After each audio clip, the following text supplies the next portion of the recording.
সালামু আলাইকুম। Redmi note 8 ফোনটির সমস্যা হচ্ছে ফোনটিতে সিম কার্ড পায় না এবং কি ওয়াইফাই চলে না। আমরা যখন এটার ওয়াইফাই সেকশনে ঢুকে এখানে চেক করার চেষ্টা করতেছি, তখন আমরা দেখতে পাচ্ছি এখানে কোনো প্রকার কোনো ওয়াইফাই ডিটেক্ট করতেছে না, অর্থাৎ ওয়াইফাই কোনো নামই আসতেছে না। এই মুহূর্তে আমরা সেটিংয়ে ঢুকে দেখে নেব এখানে কোনো সিম কার্ড শো করতেছে কিনা।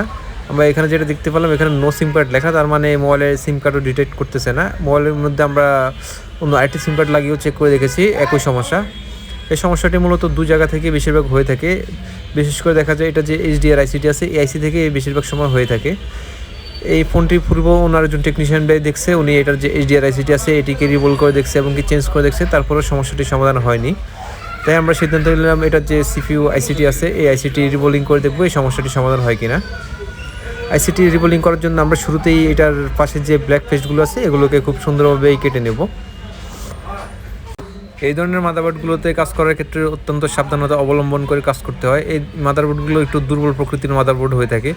দুর্বল বলতে এগুলো যেহেতু অনেক আগের মডেল, অনেক আগের মাদারবোর্ডগুলো তৈরি করা হয়েছে, তাই মাদারবোর্ডগুলো অনেকটাই দুর্বল হয়ে থাকে।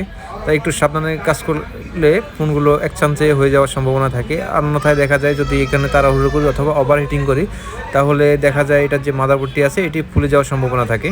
তাই আমরা আস্তে আস্তে খুব সুন্দরভাবেই আইসিটি মাদারবোর্ড থেকে তোলার চেষ্টা করতেছি।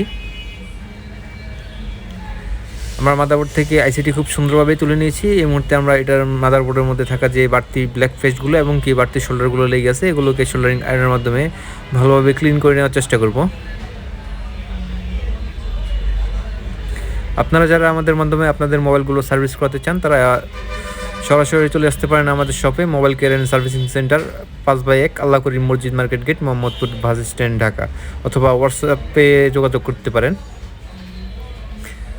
আমরা মাদারবোর্ডে থাকা প্রত্যেকটা বলকেই ডি শোল্ডার ওয়েক দিয়ে একে একে সমান করে নেব। এতে করে আমাদের নতুন আইসিটি যখন আমরা পুনরায় রিবোলিং করে লাগাবো তখন এখানে এক চান্সেই আইসিটি বসে যাবে। আমরা মাদারবোর্ডে থাকা প্রত্যেকটা বলকেই সমান করে নিয়েছি। এই মুহূর্তে আমরা মাদারবোর্ডকে একটু ভালোভাবে ওয়াশ করে নেব। পরবর্তীতে এখানে যে হালকা হালকা গ্লুগুলো লেগে আছে এগুলোকে আমরা হটগানের হিট এবং আর্নাফের মাধ্যমে ভালোভাবে ক্লিন করে নেব। সিপিইউ আইসি রিবোলিং করার ক্ষেত্রে খেয়াল রাখতে হয় মাদারবোর্ডটি এবং আইসিটি যত বেশি ক্লিন রাখা যায় আমাদের কাজগুলো এক চান্সে হওয়ার সম্ভাবনা ততটাই বেশি থাকে। আমরা ক্লিন করার সময় খেয়াল করলাম এখান থেকে একটি রেজিস্টার উঠে গেছে, তাই আমরা আগে এই রেজিস্টারটি লাগিয়ে দেব, তার পরবর্তীতে আমরা অন্যান্য স্টেপের কাজগুলো করার চেষ্টা করব।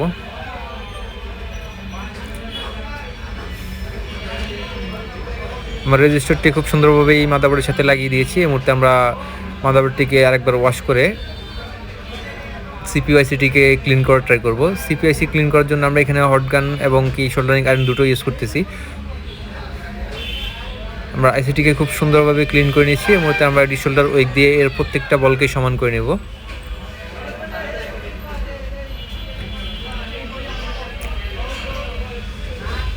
আমাদের আইসিটি এখন রিবোলিং করার জন্য একদম প্রস্তুত।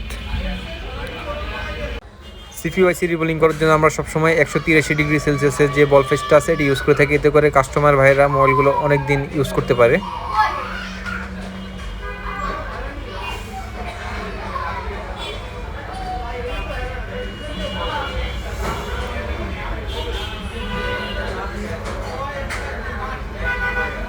আমরা সাধারণত আইসিগুলোকে দুবার করে রিবোলিং করে থাকি, এতে করে কোনো বল ছোট বড় থাকার সম্ভাবনা একবারে থাকে না বলেই চলে। আমাদের সিপিইউ আইসিটি রিবোলিং করা একদম কমপ্লিট। এখন আমরা হালকা একটু ফ্লাশ ফেস দিয়ে আইসিটিকে হিট করে নিলাম। এই মুহূর্তে আমরা সিপিইউ আইসিটিকে মাদারবোর্ডে পুনরায় ইনস্টল করে দেব।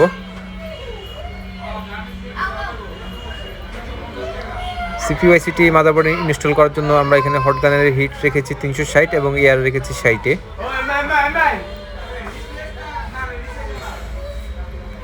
আমরা আইসিটির চারদিক থেকে ঘুরিয়ে ঘুরিয়ে হিট দিয়ে আইসিটি মাদারবোর্ডের সাথে লাগিয়ে দেওয়ার চেষ্টা করব। এই ধরনের কাজগুলো আমরা প্রতিনিয়তই আমাদের পেজে আপলোড করে থাকি। আপনাদের যদি ভিডিওগুলো ভালো লেগে থাকে অবশ্যই পেজটিকে ফলো দিয়ে পাশে থাকবেন। আমাদের সিপিইউ আইসিটি মাদারবোর্ডের সাথে লাগানো একদম কমপ্লিট। এই মুহূর্তে আমরা মাদারবোর্ডটি একটু ঠান্ডা হওয়ার জন্য অপেক্ষা করব। মাদারবোর্ডটি ঠান্ডা হয়ে গেলে আমরা ওয়াশ করে মোবাইলে লাগিয়ে দেখব এটার যে সমস্যাটি ছিল ওই সমস্যাটির সমাধান হয়েছে কিনা। এই মুহূর্তে আমরা মাদারবোর্ডটিকে মোবাইলের সাথে ফিটিং করে দেখব এটার সমস্যাটির সমাধান হয়েছে কিনা, অর্থাৎ ফোনের মধ্যে ওয়াইফাই এবং সিম চলে কিনা। আমরা ফোনটি চালু হওয়ার জন্য একটু অপেক্ষা করব।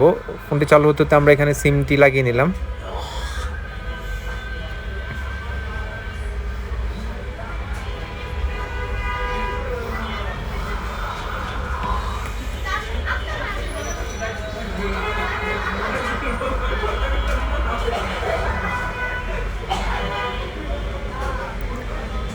আমরা দেখতে পাচ্ছি এখানে কিন্তু অলরেডি নেটওয়ার্ক চলে আসছে। এই মুহূর্তে আমরা এটার যে ওয়াইফাই আছে ওয়াইফাইটা চেক করে দেখবো। এটাই আলহামদুলিল্লাহ আমরা দেখতে পাচ্ছি আমাদের মোবাইলের মধ্যে কিন্তু ওয়াইফাইও চলে আসছে। ভিডিওটি ভালো লাগলে অবশ্যই পেজটিকে ফলো দিয়ে পাশে থাকবেন। আসসালামু আলাইকুম সবাইকে।